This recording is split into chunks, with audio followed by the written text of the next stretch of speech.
예,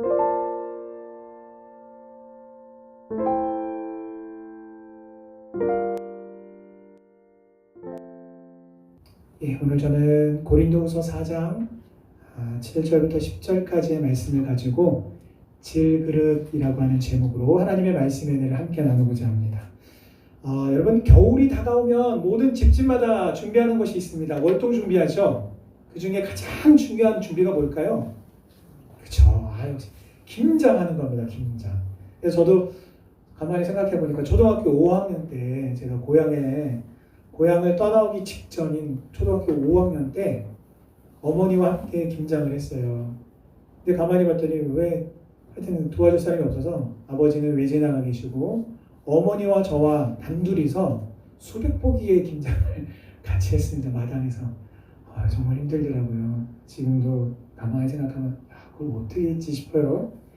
5식구의 그 겨울 내내 먹어야 되는 그 김장을 준비를 하는데, 그러다 보니까 밭에 저기 자라난 배추도 수확하고 무도 수확하고 알타리 무도 뽑고 이것저것 다 했는데, 그 중에 제가 해야 하는 가장 중요한 몫이 있었어요. 그것이 뭐냐면, 김장을 다 끝난 다음에 양쪽에 있는 텃밭에 가서 괭이하고 삽하고 꽃괭이랑 삽하고 가지고 가서 제가 초등학교 5학년인 제 키보다 더 큰 구덩이를 파기 시작을 하는 겁니다. 아시죠? 왜 구덩이를 파는지 아시죠? 김장독을 묻어야 될 거 아니에요. 그래가지고 구덩이를 몇 개를 팝니다. 그 큰 항아리를 다 묻기 위해서. 그래서 그거를 다 구덩이를 파서 무김치도 거기다 파묻고, 배추김치도 파묻고, 동치미도 파묻고, 별의별 파묻다가 나중에는 이제 남은 무는 아시죠? 무도 땅속에다가 묻어가지고 지푸라기로 또 위에다 뚜껑 갖고 구멍만 쏙 만들어 놓고 지푸라기로 닫아 놓잖아요. 그래서 나중에 먹고 싶을 때 필요할 때는 열어서 부엌칼로 푹 꽂아가지고 꺼내면 쏙 빠져서, 근데 그 무가 어쩌면 그게 시원하고 달달한지 정말 맛있더라고요. 하여튼 그때 사용하는 게 바로 김장독입니다. 김장독. 근데 여러분, 이 커다란 김치 항아리는요, 흙을 빚어서 모양을 내고 또 불에 구워내는 겁니다. 우리가 아는 김장독은요, 요즘에 겉에가 굉장히 맨들맨들하잖아요. 근데 그 맨들맨들한 김장독도 안을 보면 굉장히 거칩니다. 원래 톡이라고 하는 것은 이처럼 거칠고 투박한 것입니다. 이게 바로 톡이의 질그릇의 특징입니다. 자, 또 한 가지 특징이 있는데, 이게 투박하고 거칠기만 한 게 아니라 왜 이렇게 잘 깨져요? 제가 그래서 더 어렸을 때 이 뒤란에서 공놀이를 하고 있었는데, 축구공을 뻥 찼는데 세게 차지는 않았어요. 그냥 뻥 찼는데 하필이면 공이 날아가가지고 항아리에 가서 딱 맞았는데, 세상에 철파닥 짤그락 하더니 그냥 그 큰 항아리가 팍 하고 깨져버리는 겁니다. 옛날에는 이사하면서 반드시 먼저 챙기고 소중하게 여겼던 게 바로 이 항아리였지만, 요즘에는 이 항아리를 대신하는 김치 냉장고가 나와서 더 이상 이 무거운 항아리를 이리 옮기고 저리 옮길 필요가 더 없어진 것도 사실입니다. 오늘 참 본문에 보니까 참 신기한 것은, 고린도후서의 본문에서 성도를 가리켜 질그릇이라고 부르고 있습니다.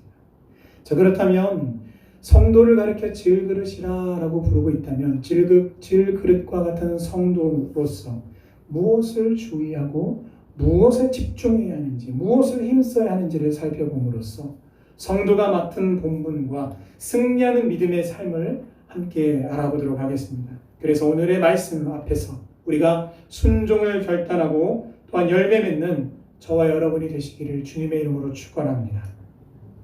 여러분, 자동차 회사 중에요, 수입 자동차 회사 중에 볼보라고 하는 회사가 있습니다. 이 회사에서 어떤 큰 행사를 준비를 했습니다.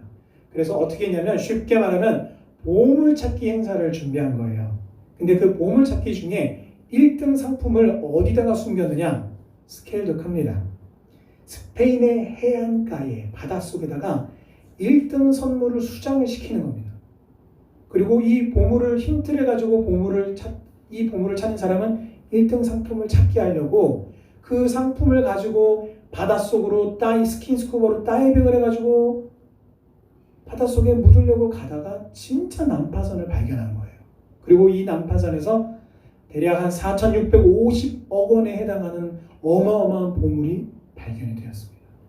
그래서 이 보물을 발견할 때 탐사를 나섰는데 보니까 보물이 여기저기 흩어져 있었던 게 아니라 커다란 보물상자 안에 아주 꽁꽁 밀봉이 되어 있었다고 합니다.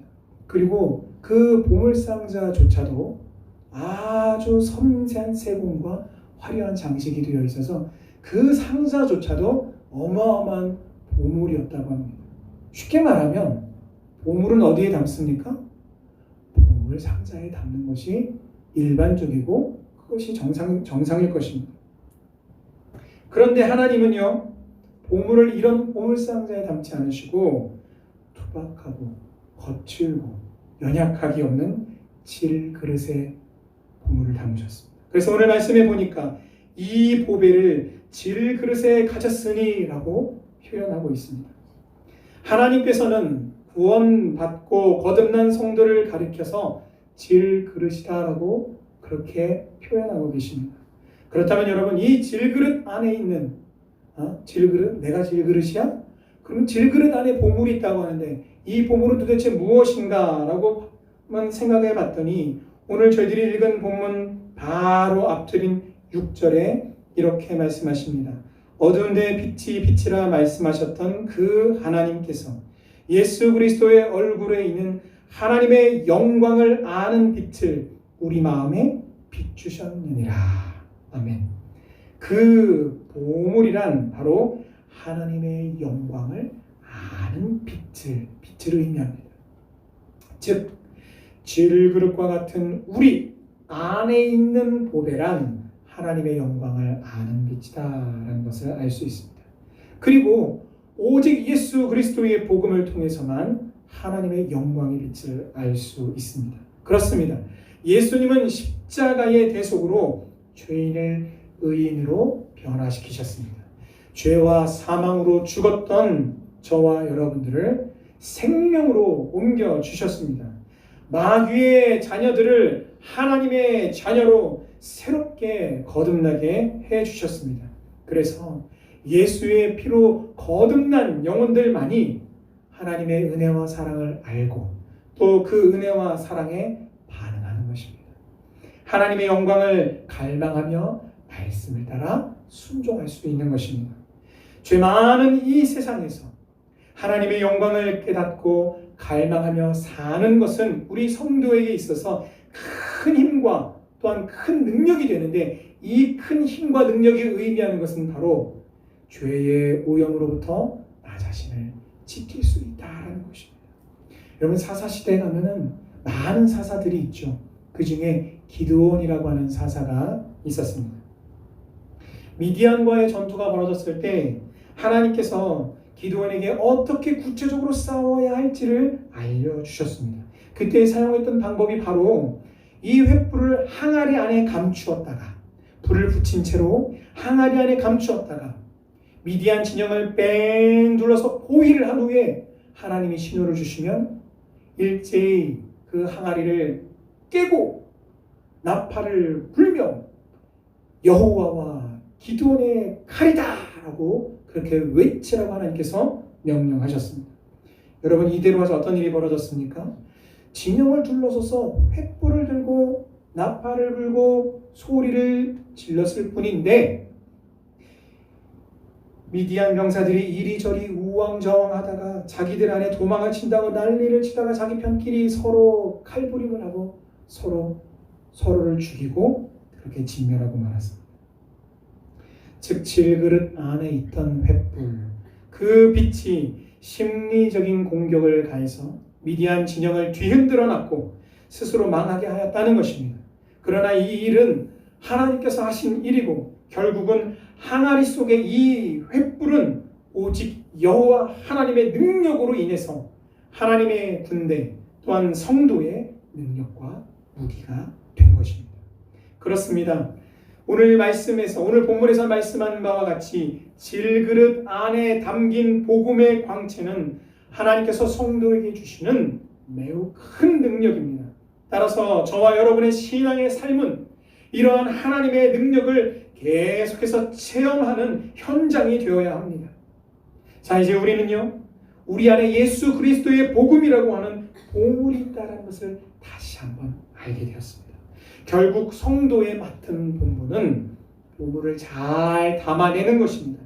왜냐하면 이 보물을 잘 담아낼 목적으로 지음을 받았기 때문입니다.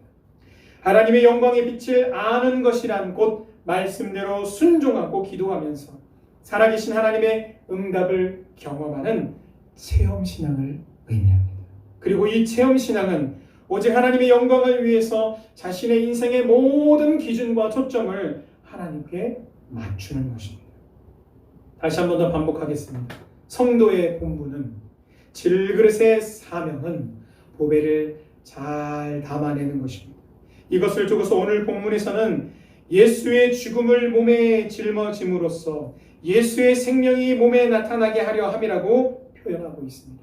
즉 구원받은 성도들에게 주신 사명은 단 한 가지, 예수님처럼 되고 예수님처럼 사는 것입니다. 그런데 그 예수님께서는 어떻게 사셨습니까? 자기 죽음의 길을 걸어가셨습니다. 섬김이란 자기 희생 없이는 결코 이룰 수가 없는 것입니다. 그래서 예수님은 자신의 시간을 다 내어주시고 건강을 내어주시고 물질과 가족과 이 땅에서의 부와 명예를 다 포기하고 내려놓으셨습니다. 뿐만 아니라 궁극적으로는 하늘의 모든 영광을 버리시고 마지막엔 우리를 위해 목숨까지 다 내어주셨습니다. 그러므로 우리가 질그릇으로서의 사명을 감당하기 위해서는 우리도 역시 예수님처럼 내 것이다 라고 주장할 만한 모든 것을 하나님과 이웃을 섬기는 일에 내려놓아야 합니다. 이것이 바로 질그릇인 나를 향하신 하나님 아버지의 뜻입니다. 그리고 이 뜻에 먼저 순종하신 예수님을 살펴본다면 오히려 죄와 사망의 권세를 깨뜨리고 부활하셔서 승리의 주가 되셨습니다. 따라서 우리도 예수님처럼 온전히 하나님 아버지의 뜻에 순종할 때에 승리의 열매를 맺으며 예수님의 생명이 우리 몸에 나타나게 될 줄 믿습니다. 이런 류의 영적인 이건 아주 치열한 영적인 싸움입니다. 이런 류의 영적인 싸움은요, 아주 옛날 옛적부터 있어 왔습니다. 바로 범죄하기 이전에 아담에게 있어서 사탄의 유혹을 이기는 유일한 방법은 전적으로 여호와 하나님만을 의지하는 것이었습니다. 그것은 무엇입니까? 그 하나님을 의지한다는 게 구체적으로 무엇을 의미합니까? 오늘 본문 말씀을 가만히 보면 답이 이 안에 있습니다. 바로 나 자신이 질그릇이다라는 것을 기억하는 것입니다. 실제로 그렇습니다. 하나님은 아담을 흙을 빚어서 하나님의 형상을 따라 아담을 빚어서 창조하셨습니다. 아담은 질그릇이에요. 흙이에요.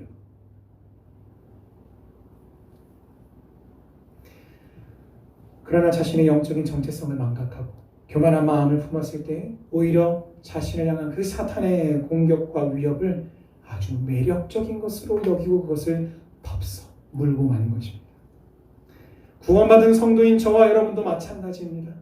우리가 믿음의 길을 걷다가 사방으로 우겨쌈을 당해도 승리하는 비결은 곧 하나님을 의지하는 것인데, 그것은 다시 구체적으로 아까와 똑같은 말씀을 드려서 내가 질그릇임을 기억하는 것입니다. 우리가 질그릇임을 기억하는 것은 에베소서 2장의 말씀을 기억하는 것입니다. 그것은 곧 우리는 허물과 죄로 죽었던 자들이며 본질상 진노의 자녀였었는데 긍휼이 풍성하신 하나님께서 우리를 큰 사랑으로 사랑하셔서 그리스도와 함께 살리시는 은혜를 베푸신 것입니다. 그리고 이러한 우리의 영적인 본질을 기억하는 가장 좋은 곳은 바로 십자가입니다. 예수님의 십자가는 죄인을 향한 하나님의 심판과 죄인을 향한 하나님의 사랑이 함께 행해지고 이루어진 아주 놀라운 은혜의 자리, 사랑의 자리이기 때문입니다. 누가복음 9장 23절에서 예수님께서 말씀하신 아무든지 나를 따라오려거든 자기를 부인하고 날마다 제 십자가를 지고 나를 따를 것이니라고 하신 이 말씀을 감당하기 어려운 사명의 십자가로만 기억하지 마시기를 바랍니다.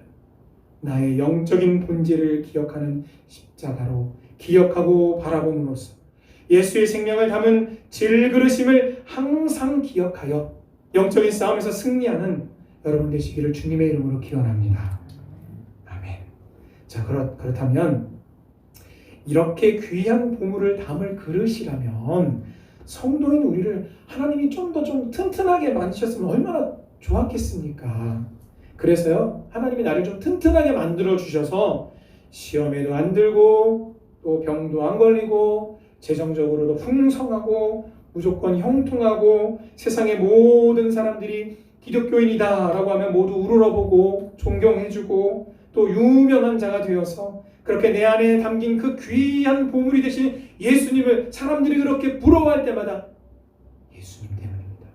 이렇게 자랑할 수 있다면 얼마나 더 효과적으로 우리가 더 예수님을 보여주고 증거하고 자랑할 수 있겠습니까? 불신자들이 모두들 나를 찾아와서 당신을 보니까 우리가 도저히 가만히 있을 수가 없습니다. 우리도 어떻게 하면 당신과 같이 그렇게 예수님을 믿을 수 있습니까? 제발 그 비결을 알려주십시오 라고 그렇게 말한다라고 하는 상황을 한번 상상해 보십시오. 얼마나 기쁘고 얼마나 감사합니까? 나만 천국 가는 게 아니라 그들도 함께 더불어서 생명의 구원을 받아서 함께 천국에 갈 소망을 얻는다는 것이 얼마나 기쁘고 얼마나 감사합니까? 그런데 말 한마디에 서운함을 느끼고 시험에 들어서 팍팍 나가 떨어지는 영적인 저질 체력의 소유자가 바로 누군가 했더니 바로 나예요. 뭐 그렇게 아픈 데가 많은지 사실 아프다고 말하기도 민망할 정도로 머리부터 발끝까지 종합병원으로 불릴 만한 사람이 또 바로 나예요. 재정적으로도 부족하거나 바듯하게 살기가 참 어렵습니다. 만사형통을 간절히 바라는데 가만히 보면 그렇지만도 않아요. 어디 사람 많은 곳에 가서 떳떳하게 큰 소리로 식사하면서 식사기도 하는 것조차 어려워하는 성도님들도 있습니다.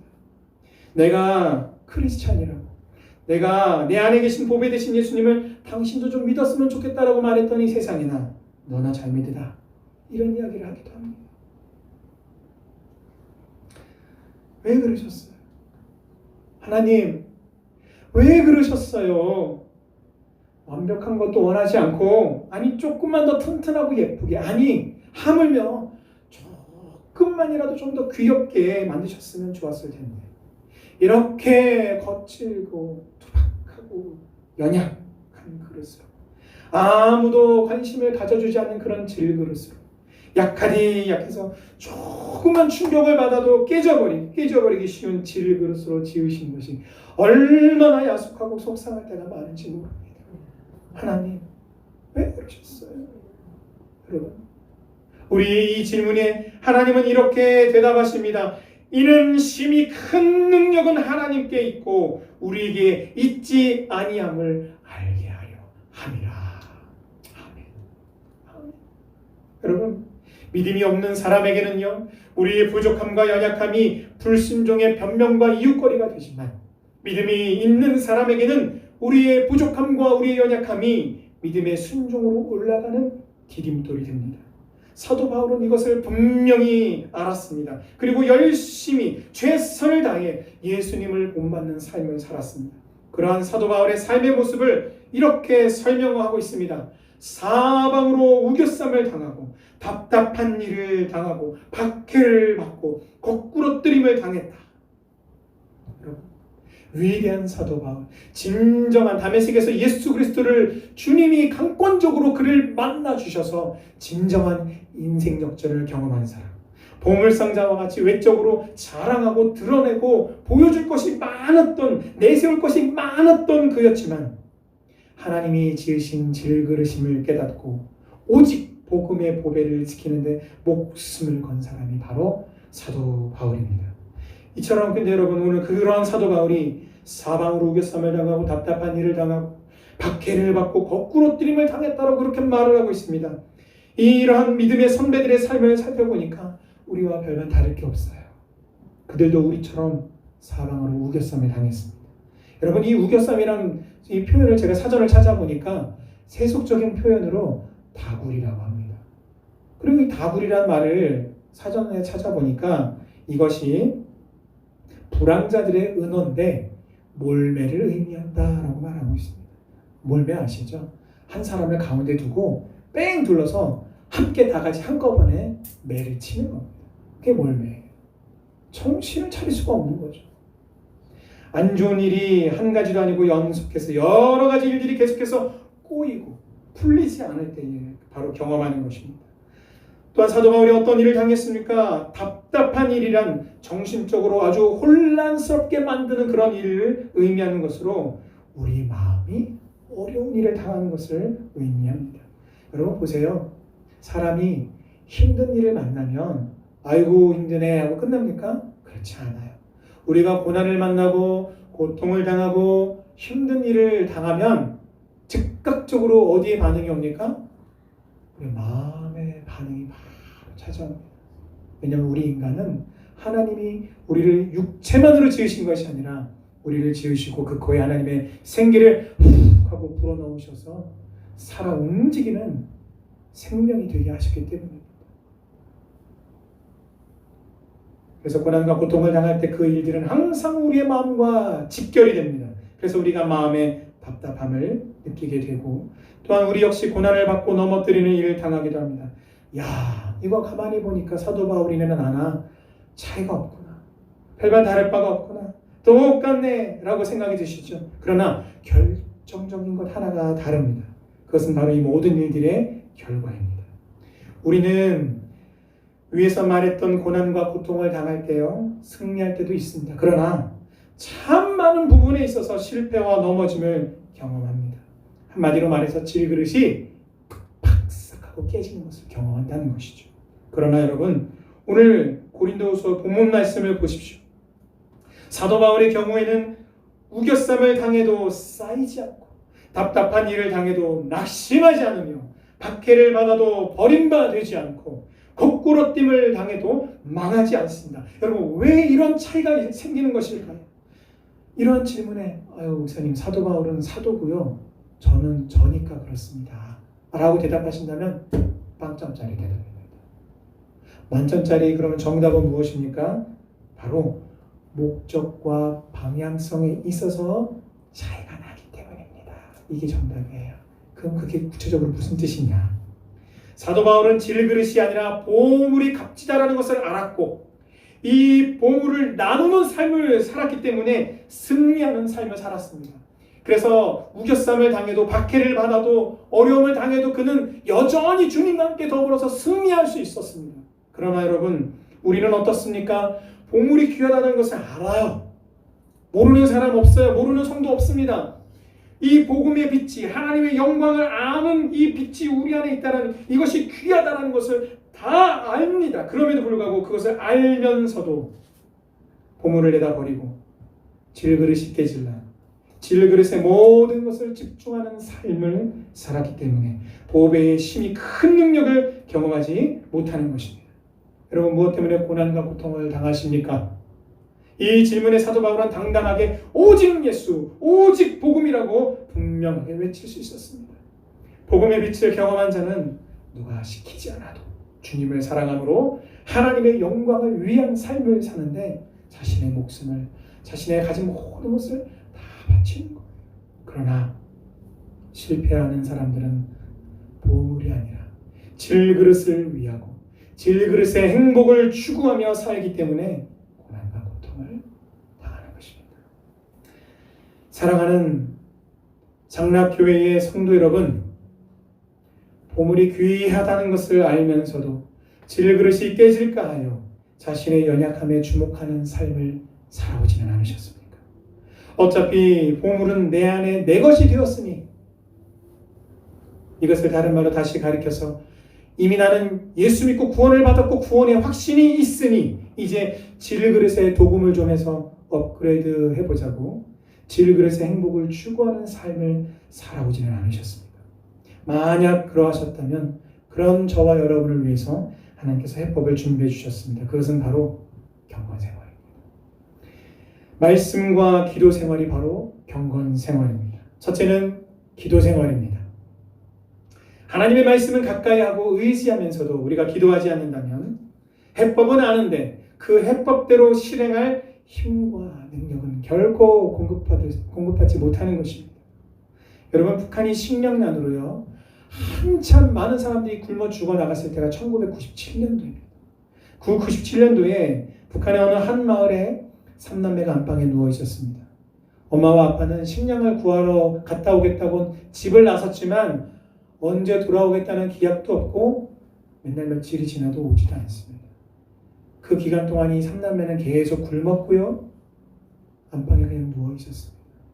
근데 누군가 그때 대문 밖에서 누구야? 라고 이름을 부릅니다.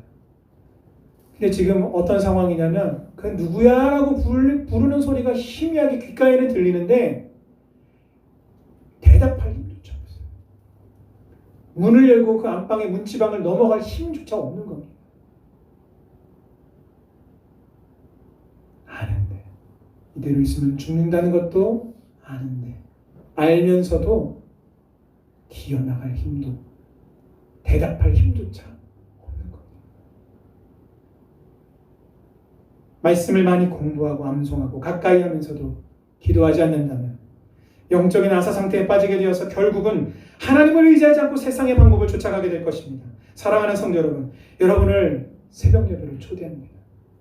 오랜 세월 교회를 위해서 기도해 오신 기도의 용사들이 이제 함께 교회와 하나님의 나라를 위해 이 나라와 민족을 위해 기도할 젊은 피를 모집하고 있습니다.